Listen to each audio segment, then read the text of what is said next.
नमस्कार दोस्तों, स्वागत है आप सभी का आपके अपने इस YouTube चैनल इंडियन खबरची पर। दोस्तों, हमारे चैनल पर अगर आप जाओगे तो आपको इंडियन रोजगार का एक सेक्शन मिलेगा। उस सेक्शन के अंदर हम जो भी लेटेस्ट वैकेंसी होती है उसको उसके नोटिफिकेशन को एक्सप्लेन करते हैं और ये भी बताते हैं कि आपको किस तरह से फॉर्म फिलअप करना है। तो आज की इस वीडियो में एक नई वैकेंसी निकली है IDBI बैंक के अंदर।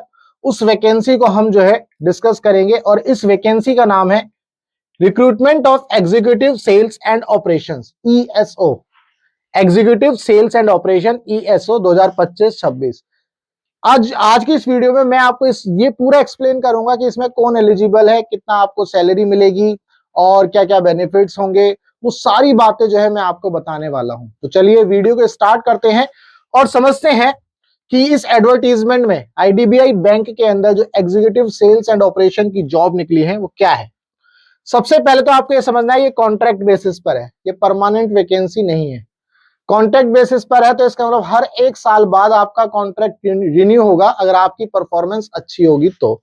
इसका मतलब हम पिछले कई वीडियो से देख रहे हैं बहुत सारी वैकेंसी निकल रही है, लेकिन वो सारी वैकेंसी कॉन्ट्रैक्ट बेसिस पर निकल रही है। तो इसका मतलब ये है कि सरकार जो अब मान चुकी है कि भाई जो वैकेंसी है वो कॉन्ट्रैक्ट बेसिस पर निकालो, क्योंकि उससे जो है उनके ऊपर बर्डन कम रहता है, क्योंकि कम अमाउंट देना पड़ता है स्टाइपन की तरह। खैर वो एक अलग मुद्दा है, हम जो इस जॉब के बारे में बात करते हैं। इसमें जो वैकेंसी है वो 1000 वैकेंसी है और यहाँ पर जो है क्लासिफिकेशन या आप कैटेगराइजेशन दिया हुआ है। अनरिजर्व में 448, ST के लिए 94 और SC के लिए 127, OBC के लिए 231, EWS के लिए 100।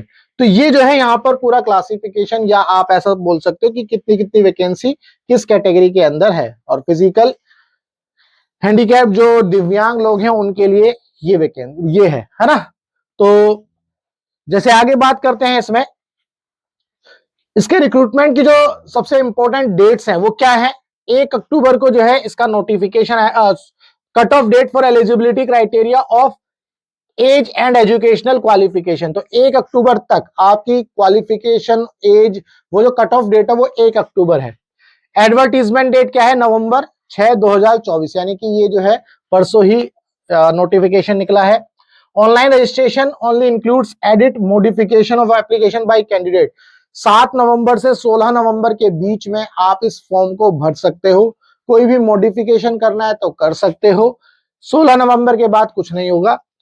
जो टेंटेटिव डेट है, अभी जो टेंटेटिव डेट है ऑनलाइन टेस्ट की, OT मतलब ऑनलाइन टेस्ट, और वो क्या होगा, दिसंबर 1, 2024 संडे को होगा, यानी कि नेक्स्ट मंथ में ही है। इसके बाद बात करें, candidate must necessarily produce the relevant document pertaining to category, nationality, age, educational qualification, work experience, physical disability, original with photocopy. ठीक है जी, ये सारे डॉक्यूमेंट आपको ओरिजिनल दिखाने होंगे जब आपका डॉक्यूमेंट वेरिफिकेशन होगा। Please note that there is no change of category as well as any other detail, email ID and contact number will be permitted at any stage after registration।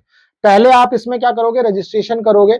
Registration के अगर आपने registration कर दिया एक mobile number, mail ID से, और उसके अंदर आपने कैटेगरी अपनी सिलेक्ट कर ली, तो एक बार रजिस्ट्रेशन होने के बाद आप दोबारा से उसको चेंज नहीं कर सकते, ये आपको समझना है। अगर हम एज की बात करें तो मिनिमम 20 इयर्स और मैक्सिमम 25 इयर्स। तो सॉरी, तो 20 साल और 25 साल के बीच में एज होनी चाहिए। यहां पर इन्होंने डेट के हिसाब से भी बताया है, अक्टूबर 2 अक्टूबर 1999 से पहले कोई पैदा नहीं होना चाहिए। उन्होंने इस डेट को इंक्लूड किया है, इसमें कोई पैदा हुआ तो भर सकता है। और अक्टूबर 1, 2024 के बाद पैदा नहीं होना चाहिए, उससे पहले, यानी कि इन दोनों डेट्स के बीच में, और इन दोनों डेट्स को भी इंक्लूड किया गया है, तो वो इसके अंदर एलिजिबल है। एजुकेशनल क्वालिफिकेशन क्या है, ग्रेजुएट होना चाहिए। यहां पर बहुत अच्छी बात यह है कि इन्होंने कहीं पर भी नहीं लिखा कि रेगुलर डिग्री होनी चाहिए। मुझे लगता है अगर आप इग्नू से हैं तो आप इसको भर सकते हैं। आपने इग्नू से BA पास किया है तो भी आप इसे भर सकते हैं, यानी कि कहीं आपने पार्ट टाइम बोले तो बस आपके पास डिग्री होनी चाहिए, ऐसा समझ लो। यहाँ पर कहीं भी इन्होंने नहीं लिखा, लेकिन जहां से भी आपके पास डिग्री होनी चाहिए वो UGC, AICTE इनसे जो है अप्रूव्ड होनी चाहिए। Passing only diploma course will not be considered as a qualifying eligibility criteria. अगर आपने डिप्लोमा किया हुआ है, कोई डिग्री कोर्स नहीं है, तो आप एलिजिबल नहीं है, ये बात आप ध्यान रखिएगा। कंप्यूटर के अंदर भाई आपको कंप्यूटर की नॉलेज होनी चाहिए। इसके बाद कंसोलिडेटेड रेम्यूनरेशन, यानी कि आपको कितने पैसे मिलेंगे, मंथली आपको 29,000 रुपए दिए जाएंगे पर मंथ। इसके बाद अगले साल 31,000 रुपए बढ़ाए जाएंगे, यानी कि 29,000 पहले साल मिलेंगे, फिक्स इनकम है, इसमें कोई डीए एचआरए कोई फैसिलिटी इस टाइप की नहीं है।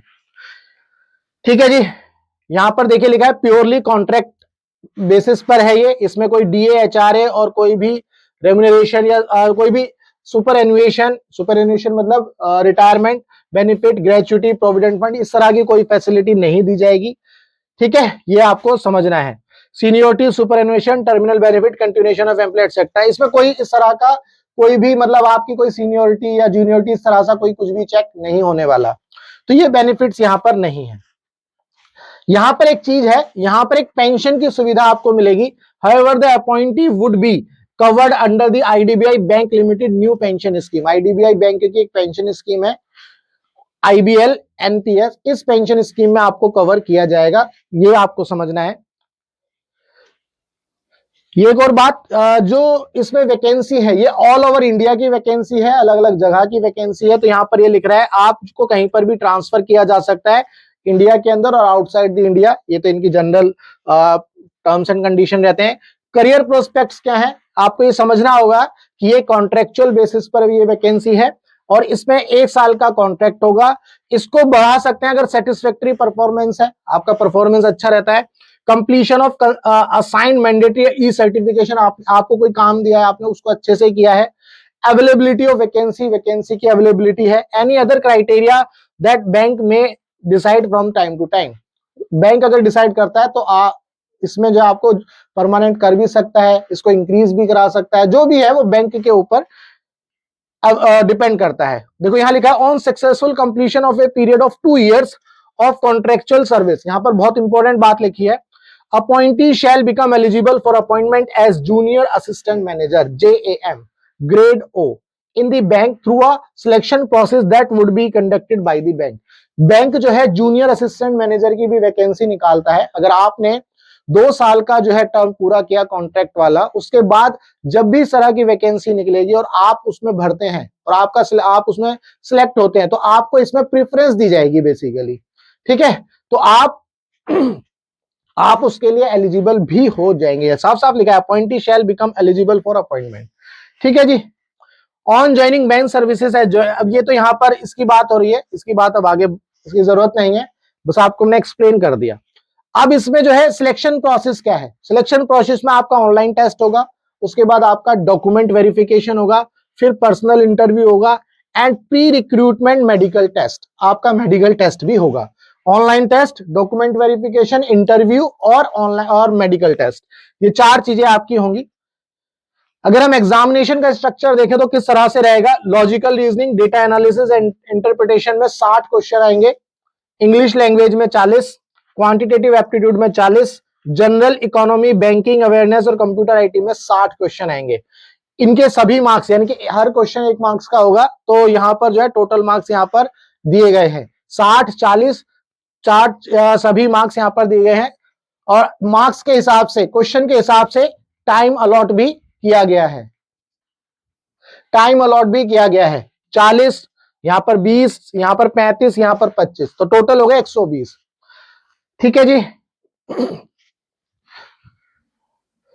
एक और बात आपको यहां समझनी है कि ये जो टेस्ट होगा इंग्लिश लैंग्वेज में होगा, मतलब इंग्लिश वाला जो पेपर है, इसमें जो इंग्लिश वाला पेपर है इंग्लिश लैंग्वेज, ये इंग्लिश में होगा, लेकिन जो बाकी है वो बाइलिंगुअल होंगे, यानी कि इंग्लिश और हिंदी आपको मिलेगा।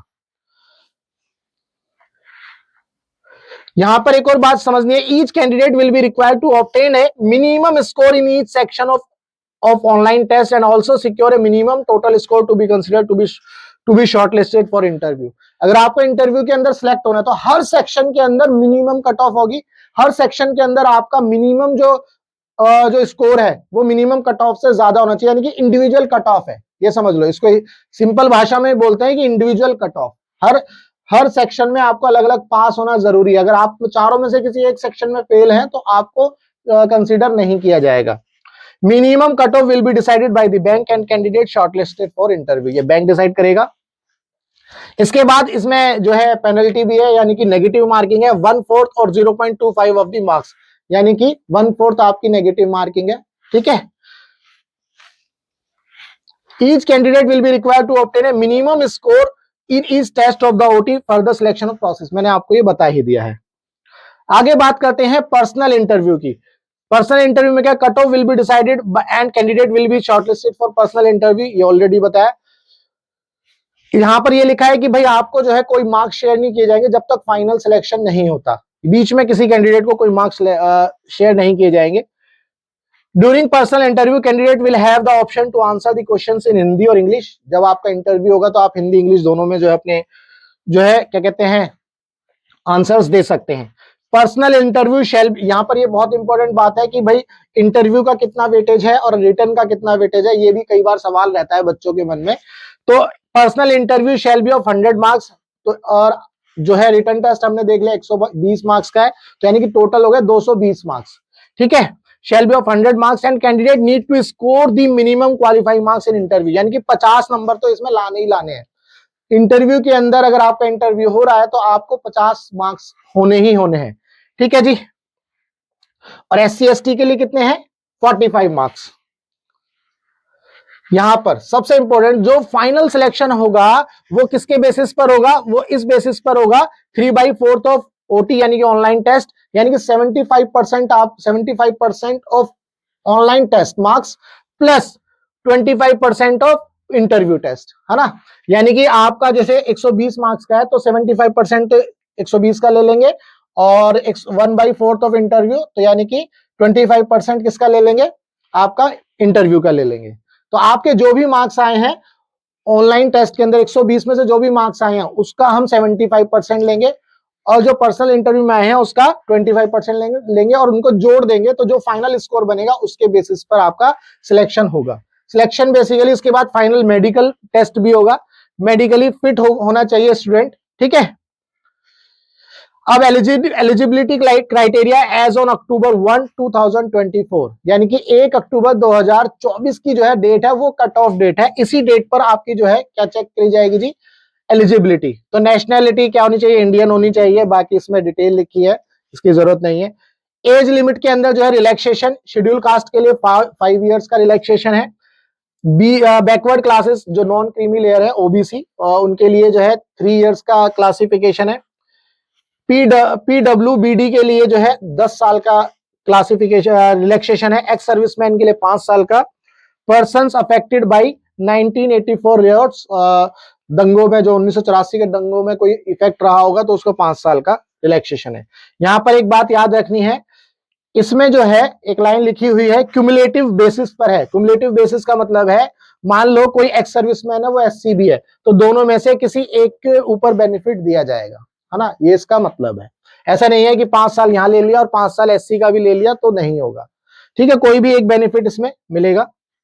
ये लिखा है cumulative basis with only one of the remaining category of which for which age relaxation is permitted as mention above, है ना।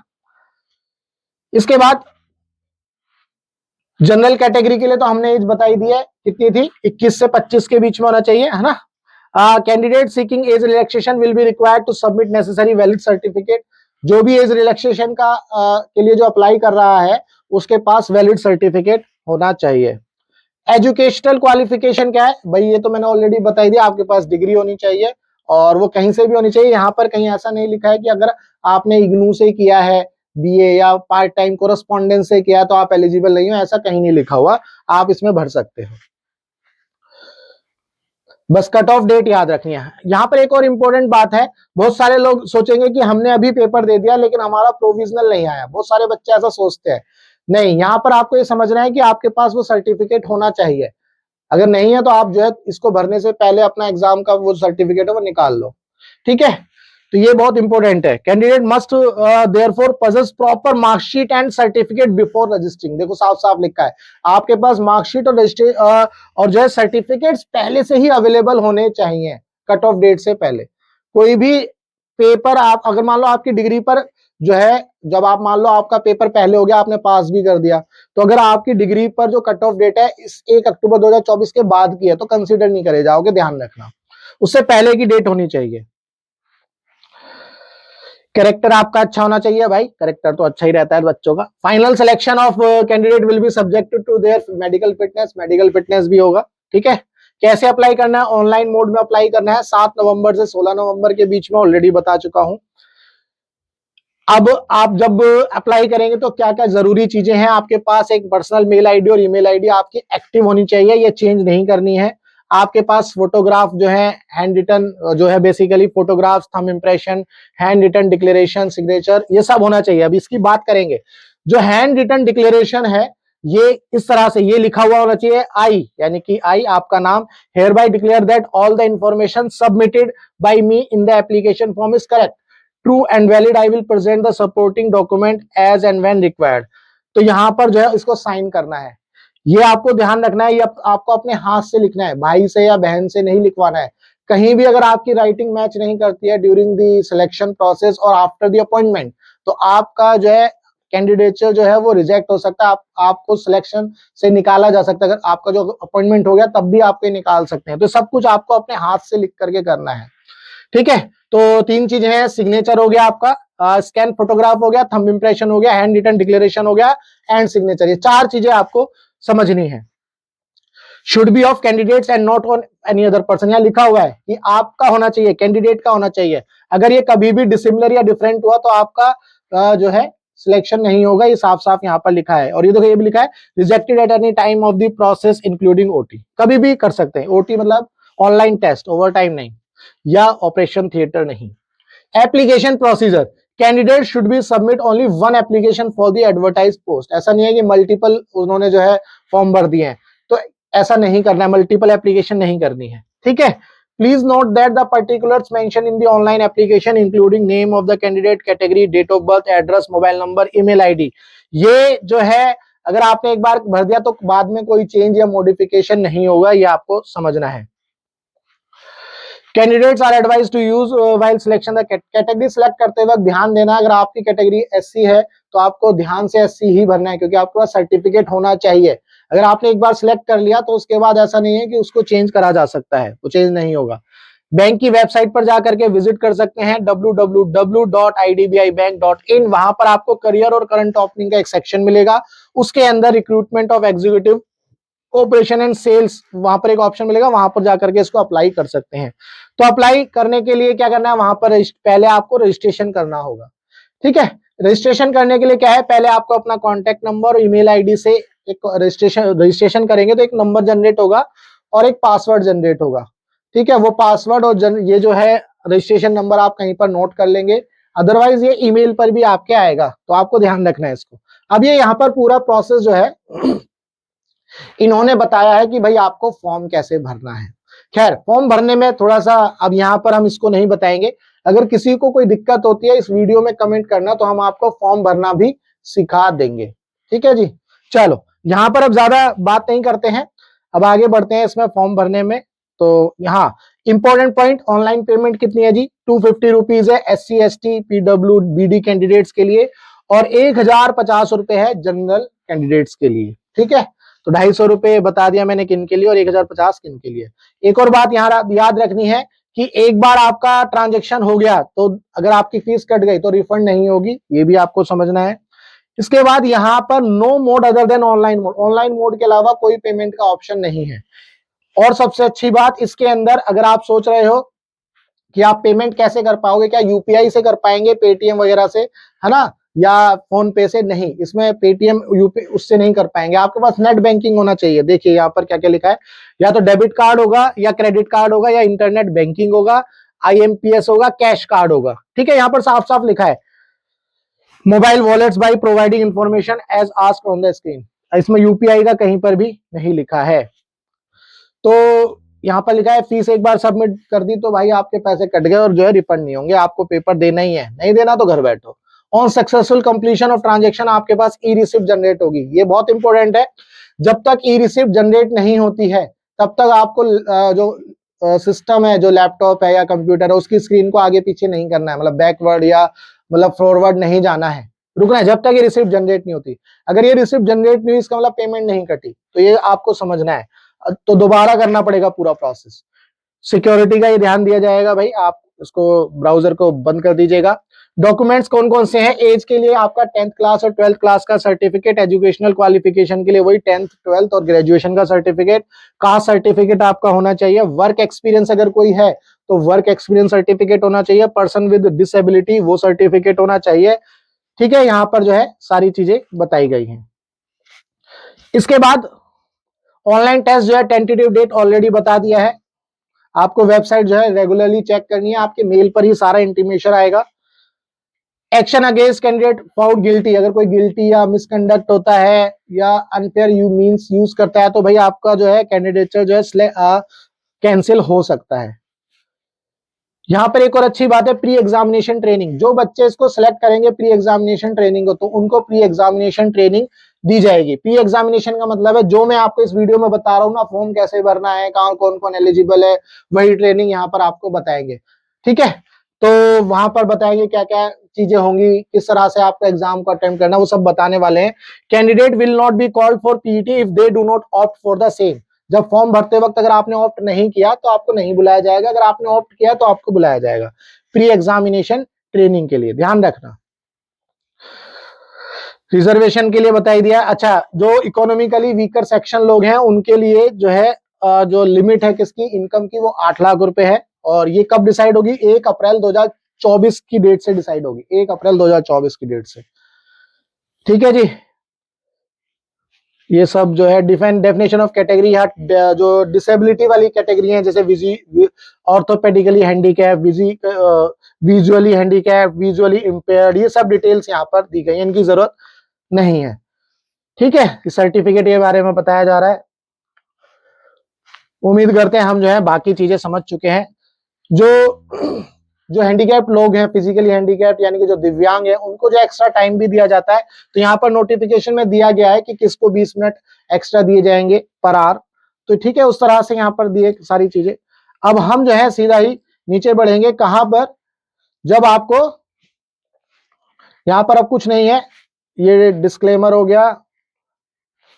जो मुद्दे की बात है ये एनेक्सर 1, ये बहुत इंपॉर्टेंट है। यहां पर आपको ये सारी चीजें उम्मीद करता हूं दिख रही होंगी ठीक से। देखिए, जो फोटोग्राफ होगा उसका जो साइज है 4.5 सेंटीमीटर बाई 3.5 सेंटीमीटर। पिक्चर जो है कलर होनी चाहिए, taken against a light coloured, preferably white background, white background होना चाहिए, कलर फोटो होनी चाहिए, ध्यान रखना, ब्लैक एंड व्हाइट नहीं रखना। कैप वगैरह नहीं पहनना, मास्क वगैरह नहीं पहनना है। रेड आई, नो रेड आई, आपने देखा होगा रात में फोटो खींचते तो आंखों पे लाल लाल, आंखों के अंदर लाल वो रेड आई हो जाती है ना, वो नहीं होनी चाहिए, ये दारू वाली नहीं है, ध्यान रखना।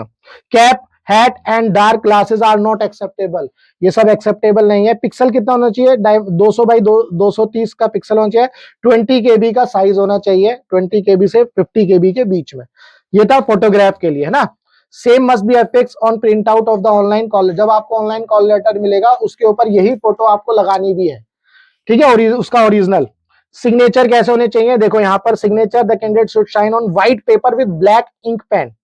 और डायमेंशन कितना होना चाहिए? 140 से 60 पिक्सल प्रीफर्ड है, 10 KB से 20 KB के बीच में साइज होना चाहिए। ये सिग्नेचर की बात है, ये सारी चीजें यहाँ भी लिखी हुई हैं। चलो यही देख लेते हैं। सिग्नेचर हो गया। थंब इंप्रेशन की बात करें, यहाँ ये अलग अलग लिखा हुआ है। थंब इंप्रेशन की बात करें तो लेफ्ट थंब यूज करना है, राइट थंब यूज नहीं करना है। ठीक है, व्हाइट पेपर पर विद ब्लैक और ब्लू इंक, ब्लैक और ब्लू इंक से यूज करना है। जो फाइल साइज होगा जेपीजी का होगा। डायमेंशन कितना है? 240 बाई 240 पिक्सल। और फाइल साइज कितना होगा? 20 KB से 50 KB के बीच में होना चाहिए। हैंड रिटन डिक्लेरेशन, इसका जो स्टेटमेंट था मैंने ऑलरेडी पढ़ करके आपको बताया था। हैंड रिटन डिक्लेरेशन ये होना चाहिए, candidate has to write the declaration in English only, Hindi में नहीं लिख देना। डायमेंशन कितना होना चाहिए उस हैंड रिटन उसका नोट का? 80 बाई 40 पिक्सल का होना चाहिए। फाइल साइज 50 KB से 100 KB के बीच में होना चाहिए। ठीक है जी, स्कैन डॉक्यूमेंट करने हैं सारे आपको। और यहाँ पर क्या लिखा है? Your application will not be registered unless you upload the photograph, signature, thumb impression and hand written. ये सारी चीजें आपको जो है करनी है। इसके बाद एनेक्सर 2 में जो है ये जो है किस स्टेट में कहाँ एग्जाम होगा वो सारी डिटेल्स हैं। मतलब अंडमान निकोबार में पोर्ट ब्लेयर के अंदर एग्जाम होगा, आंध्र प्रदेश में इन सभी जगह पर आपका टेस्ट होगा। तो एनेक्सर 2 के अंदर आपको डिटेल दी गई है किस किस सिटी के अंदर आपका एग्जाम होगा। तो दोस्तों ये था पूरा का पूरा आईडीबीआई बैंक के अंदर जो एग्जीक्यूटिव सेल्स ऑफिसर की जो जॉब निकली है ईएसओ, उसके बारे में मैंने पूरा आपको एक्सप्लेन किया। अगर आपका कोई भी डाउट है किसी भी तरह का तो इसी वीडियो में कमेंट करना, हम आपको जो है आपके जो भी डाउट होंगे उसको जरूर सॉल्व करेंगे। अगर आपको फॉर्म भरने में भी कोई मदद चाहिए तो आप हमसे मदद ले सकते हैं, हमसे पूछ सकते हैं कि ये, तो हम उस जो भी आपका डाउट होगा उसको जरूर सॉल्व करेंगे। तो चलिए मिलेंगे हम अपनी नेक्स्ट वीडियो में, तब तक के लिए goodbye, ta-ta, take care, जय हिंद एंड बेस्ट ऑफ लक।